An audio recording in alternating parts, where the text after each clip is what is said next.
8 years.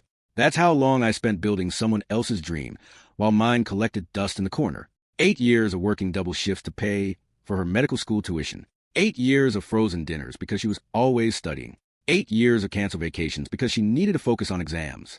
8 years of being told, once I graduate, everything will be different. The graduation ceremony was on a Thursday in May. I requested the day off work specifically to be there. Even bought a new shirt for the occasion. After all, this was supposed to be our moment, our achievement, our future finally beginning. I sat in that packed auditorium, watching her walk across the stage. When they called her name, I stood up and clapped harder than anyone else. 8 years of sacrifice was finally paying off. At least, that's what I thought. The ceremony ended around noon. Families were taking pictures, celebrating, making dinner plans. I waited by the car while she posed with her classmates. That diploma clutched in her hands like a golden ticket. When she finally walked over to me, I expected a hug, a kiss, maybe even a thank you. Instead, she handed me a manila envelope. "What's this?" I asked. "Divorce papers." She said like she was discussing the weather. I already signed my part. I stared at the envelope, then at her. She wasn't joking. There was no emotion in her eyes, no hesitation in her voice. This wasn't a spur-of-the-moment decision. This was planned. "Are you serious right now?" "Dead serious." "Look, I don't need you anymore. I have my degree. I have job offers. I have a future. You were helpful during school, but that chapter of my life is over." Helpful. 8 years of my life reduced to one word. Helpful. So what was I then? Some kind of financial aid program. She shrugged. "You knew what you were signing up for." I was clear about my priorities from day one. Medical school came first. Now I'm a doctor, and I want to start fresh. No, dead weight. Dead weight. That's what 8 years of marriage meant to her. Dead weight. Her colleagues were starting to gather around us, probably wondering what the intense conversation was about.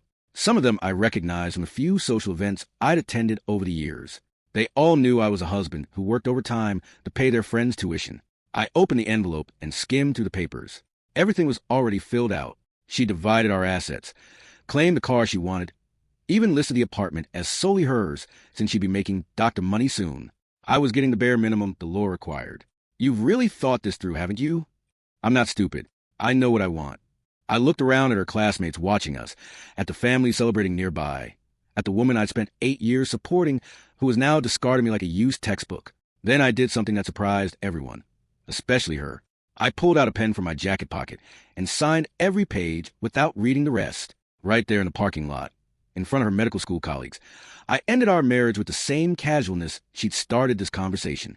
"There," I said, handing the papers back to her. "Congratulations on your graduation and your divorce." Her mouth dropped open. She'd expected drama, begging, maybe even anger. What she got was efficient cooperation. "Wait, that's it? You're not going to fight this? Try to talk me out of it." Why would I fight for someone who just called me dead weight?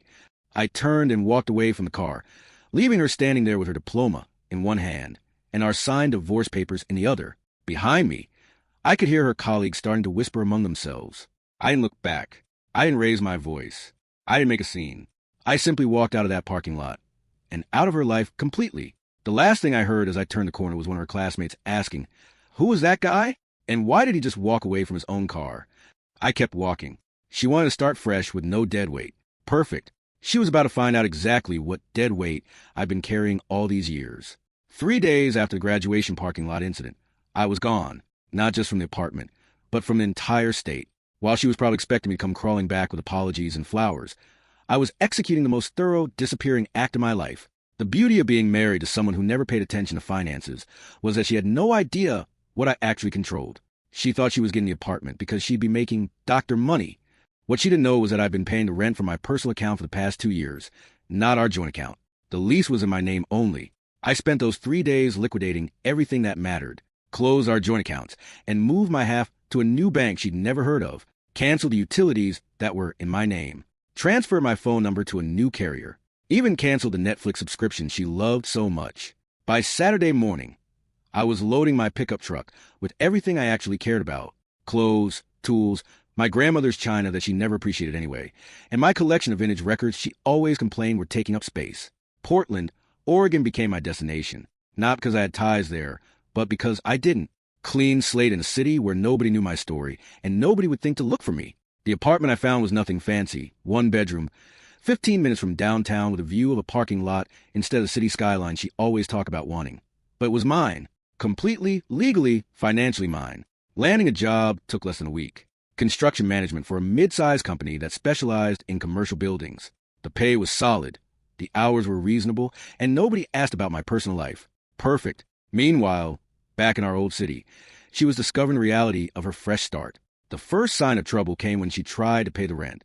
Turns out the landlord doesn't accept I'm going to be a doctor as legal tender when the electricity got shut off 3 days later, followed by the internet. She finally understood that I hadn't been dead weight after all. I'd been the foundation. Her text messages started the first week. We need to talk. This is ridiculous. You can't just disappear. I watched them come in and deleted each one without reading past the preview. The calls began during week 2. 27 calls in one day. I let every single one go to voicemail, then deleted the voicemails without listening. If she had something important to say, she could put it in writing through her lawyer. By week 3, she was reaching out to my former coworkers trying to get my new contact information. My old supervisor called to give me a heads up that some frantic woman claiming to be your wife had shown up at the office. I thanked him for the warning and told him I had no wife. Month 2 brought the real panic. She'd apparently tried to use me as a reference for an apartment application, only to discover my old phone number was disconnected. She contacted my sister, my parents, even my old college roommate. Each of them got the same message from me. I don't know anyone by that name. The most desperate move came during month 3. She somehow tracked down my new employer and called the main office claiming there was a family emergency. My boss took the message and passed it along. I told him the truth. I had no family emergency because I had no family by that name. He understood completely and quietly flagged her number in their system. What she didn't realize was how much I was enjoying my new life. Portland suited me. The coffee was better. The people minded their own business, and nobody expected me to sacrifice my present for someone else's future.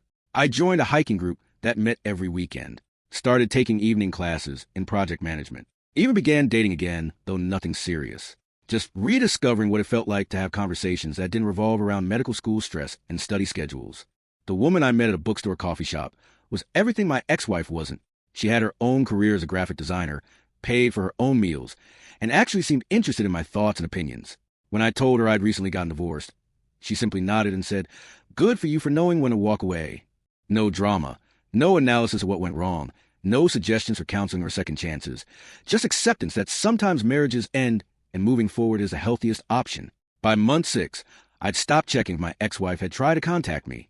I'd built a routine that had nothing to do with her schedule, preferences, or needs. Wake up at 6 o'clock, coffee while reading the news, work from 7 to 4, gym or hiking after work, dinner with friends, or a quiet evening at home reading. Simple, peaceful mind. The irony wasn't lost on me that while she was probably telling her colleagues about her fresh start as a newly single doctor, I was the one actually living fresh. No dead weight dragging me down. No one treating my contributions as temporary conveniences. She wanted to start over with a clean slate. I'd given her exactly that, plus something she hadn't expected. A completely empty slate where I used to be. 3 years into my Portland life, I was living better than I had an entire 8 years of marriage. What I didn't know was that 3 years into her medical career, my ex-wife was discovering that reality had a sense of humor. I found this out later through a mutual acquaintance who couldn't resist sharing the gossip. Apparently, her fresh start hadn't gone according to plan. Turns out, being a brand new doctor isn't the instant wealth and prestige she'd imagined. Her starting salary as a resident was barely more than what I'd been making in construction. Except now she had 6-figure student loan debt hanging over her head. Debt that used to be our problem when she needed my signature for consolidation loans. The apartment she claimed in the divorce papers became a financial nightmare within 6 months. Without my income supporting the rent, utilities, and groceries, she burned through her savings before her first residency paycheck arrived. She ended up taking on 2 roommates just to make ends meet. Sharing the space, she'd been so excited to have all to herself. Those roommates, according to my source, were not impressed when they discovered she divorced her husband immediately after graduation, especially when they realized they were essentially subsidizing the lifestyle she planned to fund with Dr. Money that wasn't materializing as quickly as expected. Her work schedule was brutal. 80-hour weeks, overnight shifts, being on call during weekends she planned to enjoy her newfound freedom. The social life she'd envisioned as a successful single doctor turned into catching naps between shifts and living on hospital cafeteria food and energy drinks. Meanwhile, I was thriving. The construction company I joined had promoted me to senior project manager. My salary had increased significantly, and I was handling some of the biggest commercial projects in Portland.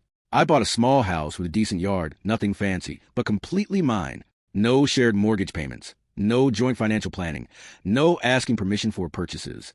The hiking group had become a core part of my social circle. Every weekend, rain or shine, we explored different trails around Oregon and Washington. I was in the best shape of my life, had a solid group of friends, and felt genuinely content for the first time in years. The graphic designer I'd met at the bookstore had become something more serious. We'd been together for over a year, taking things slow and steady. She appreciated that I wasn't rushing into anything given my recent divorce. What she didn't know was how refreshing it was to be with someone who contributed equally to our relationship, instead of treating me like a financial support system. She had her own house, her own car, her own savings account. When we went out to dinner, she insisted on splitting the bill. When I cooked dinner at my place, she brought wine and dessert. When she cooked at hers, I handled cleanup and brought flowers. Everything felt balanced and reciprocal. But back to my ex-wife's situation. The breaking point for her apparently came during her second year of residency. She'd been working a particularly brutal schedule when her car broke down. Major engine problems that would cost more to fix than the car was worth. In the past, this would have been my problem to solve. I had figured out the financing, negotiated with mechanics, maybe even borrowed money from family if necessary.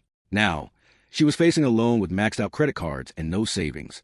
She ended up taking public transportation for 3 months before finally qualifying for a loan on a used car with payments that ate up a significant chunk of her already tight budget. The whole experience apparently triggered some kind of awakening about what she'd lost when she discarded her dead weight.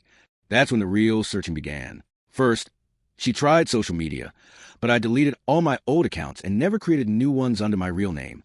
Then, she contacted every mutual friend we'd had, but most of them had chosen sides after the divorce, and her side wasn't winning. She hired a private investigator after 2 years of failed searching, even paid him a $1,000 retainer for money she couldn't afford to spend. He found old addresses, previous employers, even tracked down family members who wouldn't tell him anything useful. The breakthrough came when she abused her access to medical databases during her 3rd year of residency. She'd somehow gotten the idea to search hospital employment records across multiple states, looking for my name in construction-related job descriptions.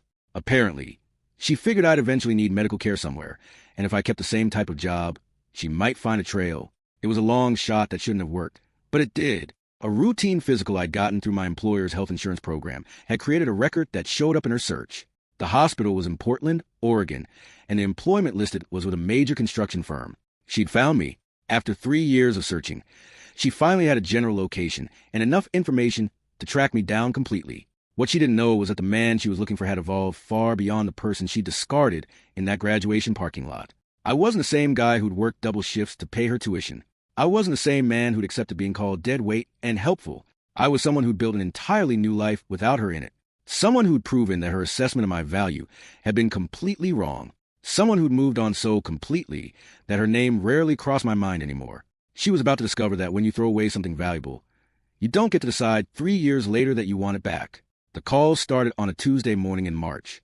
My phone showed 17 missed calls from a number I didn't recognize. Then the texts began flooding in.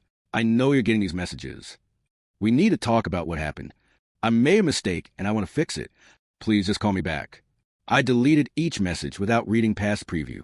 After 3 years of complete silence, I wasn't interested in whatever crisis had suddenly made her remember my existence. The call continued for 2 weeks. Different numbers now, probably borrowed phones from colleagues or friends. I blocked each one as soon as I identified the pattern. 17 calls Tuesday, 23 on Wednesday, 31 on Thursday. She was escalating, getting more desperate with each day of silence. Then she got creative. My work phone rang on a Friday afternoon. I was on site reviewing blueprints when the receptionist from our main office called. "Hey, there's a woman here claiming to be your wife. Says there's a family emergency, and she needs to speak with you immediately." What does she look like? The receptionist described her perfectly. My ex-wife had somehow found my employer and driven to Portland. She was sitting in our lobby right now, probably spinning some story about urgent medical news or family crisis. Tell her you couldn't reach me and that I'm out of state on a project for the next 2 weeks. Take her contact information and let her know someone will call her back. Got it. Should I actually call her back? No. An hour later, my supervisor called with an update. She'd waited in the lobby for 3 hours, asking repeatedly if I'd returned any calls or shown up at different job sites. When it became clear I wasn't coming, she left her number and a handwritten note. What did the note say? Something about how you two need to discuss your future together. She seemed pretty upset when she realized we weren't going to help her track you down. Thanks for handling that professionally. No problem. We get crazy ex-wives sometimes. I'll flag her information in case she comes back. She didn't come back to the office, but she found other ways to make her presence known. She'd apparently spent the weekend driving around Portland looking for my truck in apartment complexes and restaurant parking lots. One of my hiking buddies called Sunday evening to let me know a woman matching her description had approached him at a coffee shop, claiming to be looking for her estranged husband and showing him a photo on her phone. Dude, I didn't tell her anything, but she seemed really determined. Said she'd been searching for 3 years. Thanks for the heads up. If she approaches you again, you've never heard of me. Copy that. Monday brought a new strategy. She figured out that I lived somewhere in Portland and decided to blanket the city with her search. She posted on neighborhood Facebook groups, Nextdoor apps, even Craigslist misconnections, all with the same basic message. Looking for my husband. We lost touch after my medical residency. Please help me reconnect. My graphic designer girlfriend showed me one of the posts Tuesday evening. We were cooking dinner at my place when she pulled up Facebook on her phone. This is weird. Some woman is posting in all the Portland groups looking for her husband. She's using a photo that looks like it was taken years ago, and the whole thing sounds desperate. I looked at the post. Sure enough, it was a photo of me from our marriage, probably taken during some dinner out that I'd forgotten about. The caption read like something from a Misconnections ad, full of regret and promises to make things right. Sounds like someone who doesn't understand that some bridges can't be rebuilt once they're burned. My girlfriend nodded. The comments are pretty brutal. Most people are telling her that if her husband wanted to be found, he wouldn't have disappeared so thoroughly. She was right. The comment section was filled with people pointing out the obvious. Men don't vanish completely unless they have very good reasons. Several women had shared their own stories about ex-husbands who'd gone no contact, and the consensus was clear. This level of avoidance meant serious damage had been done. Wednesday brought the most desperate move yet. She somehow got my address. I came home from work to find her sitting in her car outside my house. She'd been there long enough to attract attention from neighbors because Mrs. Chun from across the street flagged me down as I pulled into my driveway. That woman has been parked there since noon, asking everyone who walks by if they know you. I told her, I've never seen you before in my life. Thanks. If she approaches you again, please feel free to call the police about suspicious behavior. I parked in my garage and entered through the side door, avoiding any contact with her car. She knew I was home now, which meant the real confrontation was coming. The doorbell started ringing around 7 p.m. continuous, aggressive rings that went on for 2 minutes at a time, then knocking, then more ringing. I ignored all of it, continuing with my normal evening routine of dinner and reading. Around 9 p.m., she started yelling through the door. I know you're in there. I saw your truck in the garage. We need to talk about this like adults. I drove 16 hours to get here. I'm not leaving until you at least listen to me. The neighbors were definitely getting a show. I could see porch lights coming on up and down the street. People probably wondering what kind of drama was playing out on their usually quiet block. I called the police non-emergency line.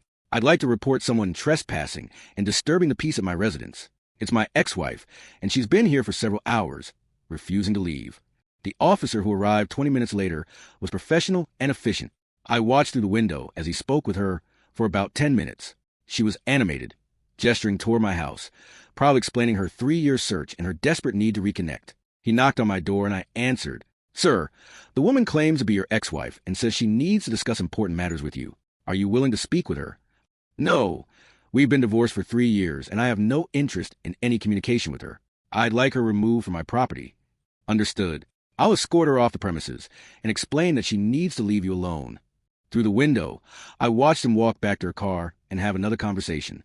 This one was clearly more firm because she got in her car and drove away without looking back at my house.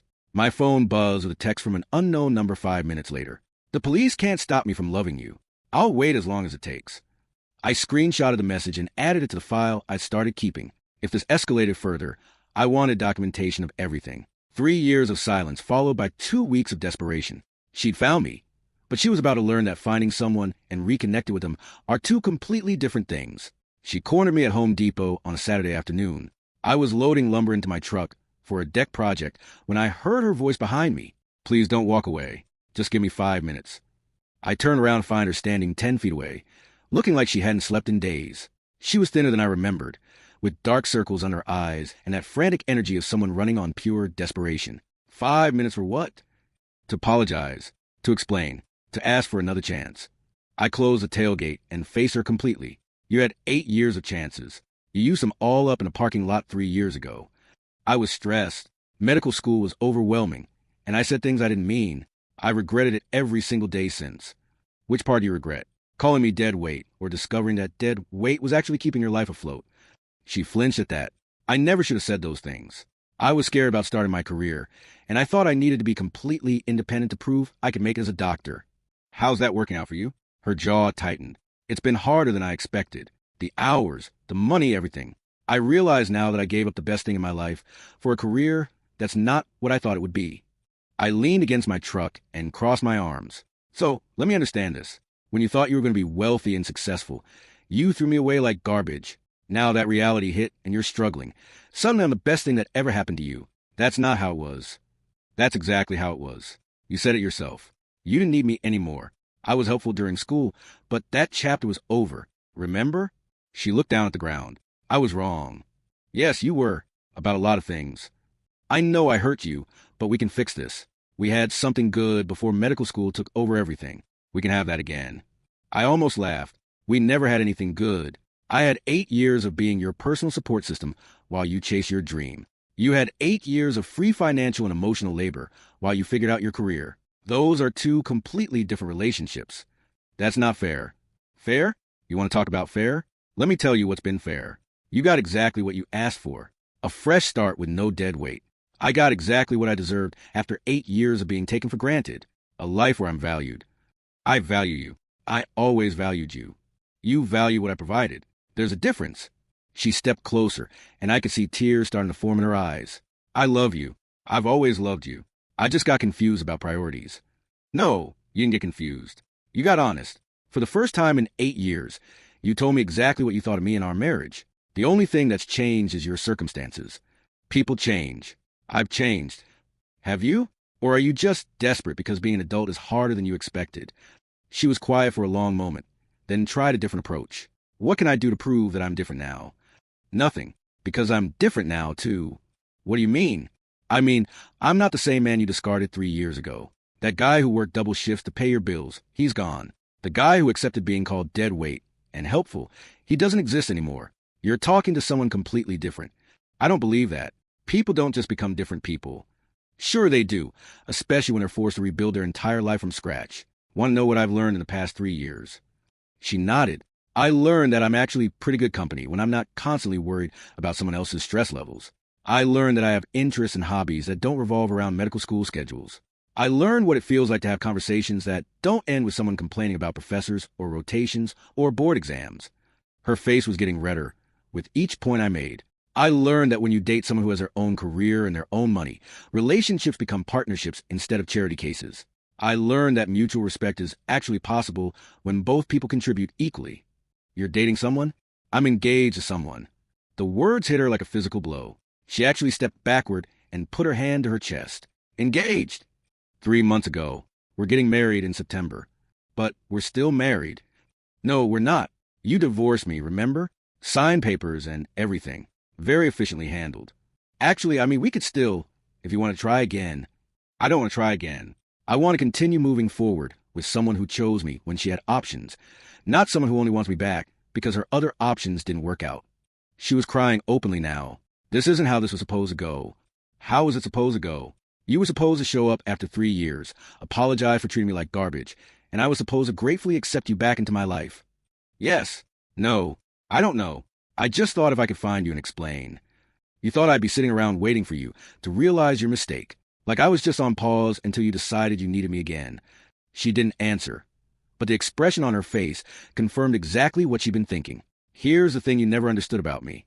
I don't wait around for people to figure out my value. When you threw me away, I took you at your word and moved on completely. The man you're looking for remarried someone who appreciates him from day one. I could appreciate you now. Too late. Someone else already does. I opened my truck door and got in. She stood there watching me, probably hoping I'd change my mind or offer some kind of hope for reconciliation. Instead, I rolled down the window and gave her one final piece of advice. Next time you find something valuable, try not to throw it away just because you think you found something better. Most people only get one chance to make that mistake. I drove away, leaving her standing in the Home Depot parking lot with the same expression she'd had 3 years ago when I'd signed the divorce papers. The difference was, this time she understood exactly what she lost. 2 weeks after the Home Depot encounter, she made one last desperate move. She showed up at my workplace again, this time with a different story. She told our receptionist she was a doctor with urgent medical information about my health that required immediate discussion. My supervisor called me into his office. Your ex is back. This time, she's claiming medical emergency. Should I call security? Actually, let me handle this one personally. I walked to the lobby where she was waiting, still in scrubs from what was probably a night shift. She looked even worse than before, like she'd been surviving on nothing but coffee and false hope. Medical emergency? I asked. I needed to see you. And you thought impersonating a doctor with urgent health information was the appropriate way to do that. I am a doctor. You're also a liar. There's no medical emergency, is there? She shook her head, tears starting again. Here's what's going to happen. I'm going to give you two things, and then this ends forever. I pulled an envelope from my jacket pocket. First, this is a restraining order. Any further contact from you, direct or indirect, becomes a legal matter that includes showing up at my work, my home, contacting my friends, or creating fake emergencies. Her hands were shaking as she took the envelope. Second, this is for you. I handed her a wedding invitation. My name and my fiancé's name were printed in elegant script along with the September date and Portland venue information. I want you to understand that I'm not just moving on from you. I've already moved on completely. The life I'm building has nothing to do with the life we had together. She stared at the invitation, like it might disappear if she blinked. My fiancée knows about you. She knows about our marriage, our divorce, and your recent attempts to reconnect. She's not threatened by you because she understands something you never did. What's that?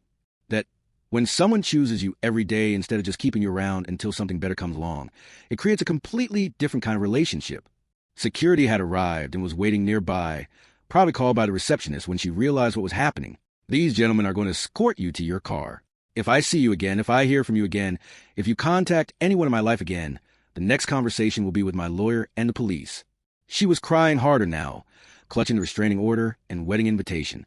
I know I made mistakes, but this feels cruel. Cruel would be leading you on, letting you think there was hope, or pretending that 3 years of rebuilding my life could be erased with an apology. This is honest.